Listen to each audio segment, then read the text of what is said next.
போயிடணும்.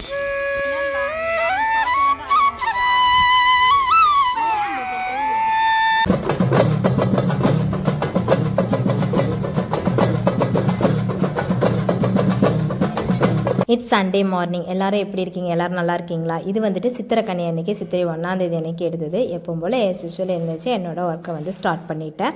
இதுக்கப்புறம் நீங்கள் ஷார்ட்ஸில் பார்த்துருப்பீங்க. இங்கே எல்லாம் ஒர்க்கெல்லாம் முடிச்சுட்டு நான் நேராக எங்கள் மாமியார் வீட்டுக்கு போயிட்டேன். அங்கே வந்து திருவிழா அப்படிங்கிறனால திருவிழா அட்டன் பண்ணோம்.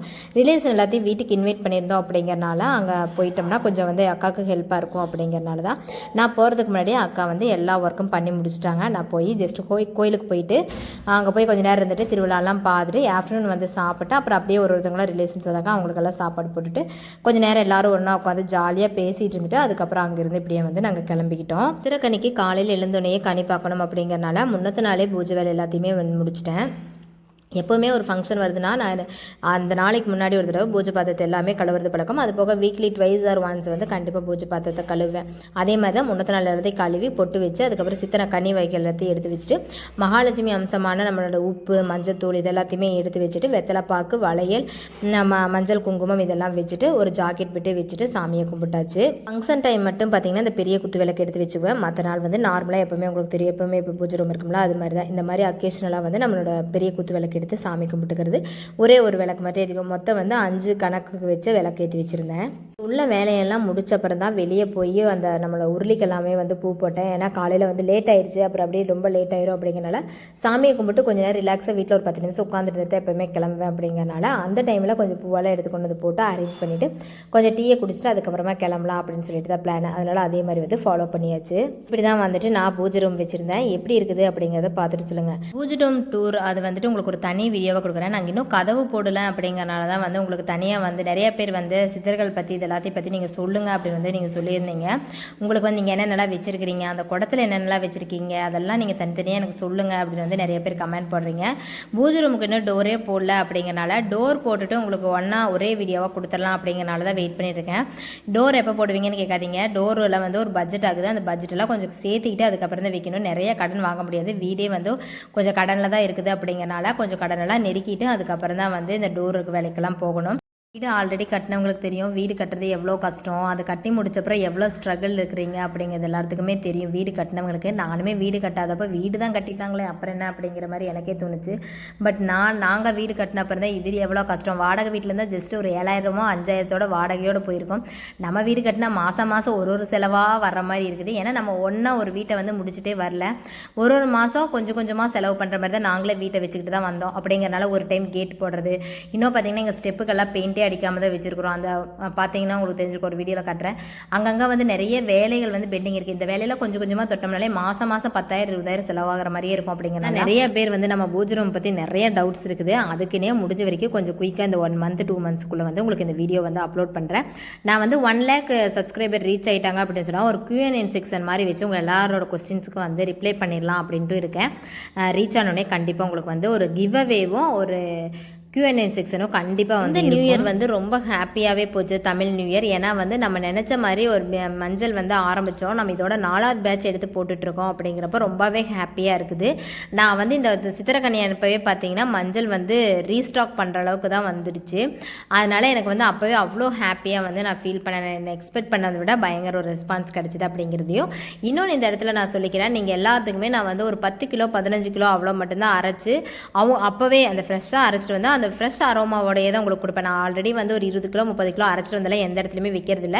ஏன்னா நான் வந்து வீட்டில் சும்மா வச்சுருந்தேன் அந்த அரோமா ஃபுல்லாக வேஸ்ட்டாக தான் போகும். அப்படிங்கிறனால ஃப்ரெஷ்ஷாக உங்களுக்கு அரைச்சிட்டு வந்து ஒரு 24 hours இல்லை வந்து 48 hoursக்குள்ளேயே வந்து உங்கள் எல்லாத்துக்குமே நான் கொடுத்தது. மேக்ஸிமம் 48 hoursலேயே நம்மகிட்ட இருக்கிற மஞ்சள் வந்து ஃபுல்லாக வந்து க்ளோஸ் ஆயிரும்.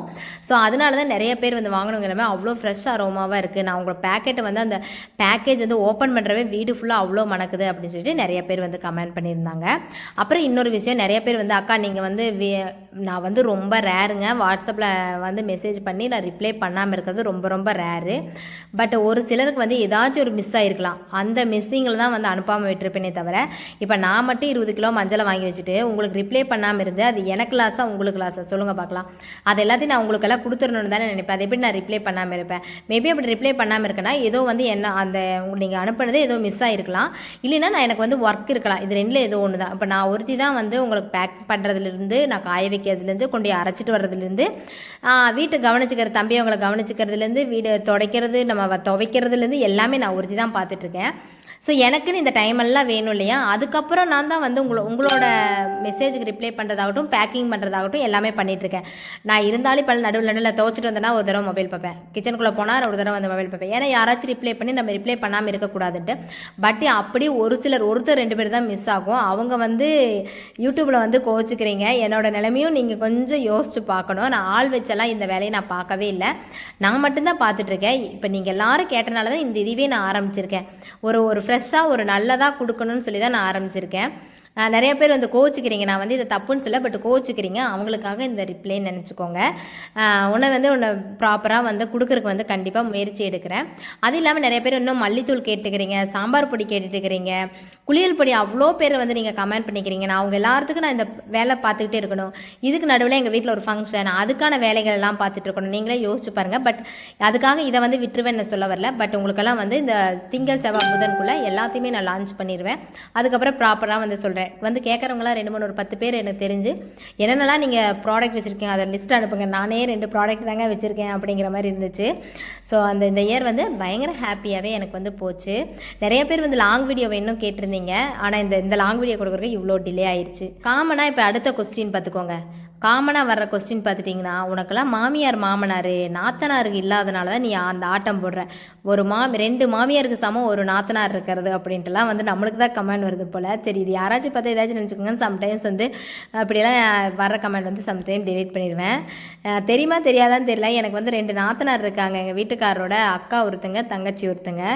இவங்க தான் வந்து எங்கள் வீட்டுக்காரோட அக்கா. தங்கச்சியும் நீங்கள் பார்த்துருப்பீங்கன்னு நினைக்கிறேன். உங்களுக்கு சரியாக தெரியுமா தெரியலன்னு தெரியல. 2 பேர் இருக்காங்க. 2 பேரும் அடிக்கடி வீட்டுக்கு வருவாங்க. வீக்லி ஒன்ஸ் இங்கே வருவாங்க, இல்லை நான் அங்கே போவேன். மோஸ்ட் ஆஃப் எங்கள் நாத்தனார் தான் என் பசங்களுக்கு ஸ்கூல் டைமே வந்து சமைச்சு கொடுப்பாங்க. இல்லை எனக்கு டயர்டாக இருக்குதுன்னா நான் தான், அவங்க வீட்டில் நான் தான், அவங்க ஒர்க் போகிறாங்க, நான் வந்து ஹவுஸ் ஒய்ஃப் தான், ஒர்க் போகிறாங்க. இருந்தாலுமே எனக்கு வீட்டில் எனக்கு சாப்பிட்டே இருக்க போர் அடிக்குதுன்னா எனக்கு சமைச்சு நான் வந்து சாப்பிட்டு வரேன்னு நைட்டு 8:30 கால் பண்ணி சொல்லிட்டு போய் சாப்பிட்டு வருவேன். அதனால் வந்து எனக்கு 2 நாத்தனார் இருக்காங்க. அப்படியே ஒரு வழியாக வந்து ஒரு மாதிரி காமாக போயிட்டுருக்குது. காமனாக சொல்கிறது தான் எங்கள் நாத்தனார்கிட்ட இதை ஷேர் பண்ணுறப்ப சொன்னாங்கன்னா, எல்லாமே நம்ம நடத்துக்கிறத பொறுத்து நம்மளோட சூழ்நிலைகளை பொறுத்து தான் வந்து எப்படி நாத்தனாரோட அண்டர்ஸ்டாண்டிங்காக போகிறதுன்னு சொல்லிட்டு ஒருத்தரோட வாழ்க்கை ஒரு மாதிரி இருக்கும்.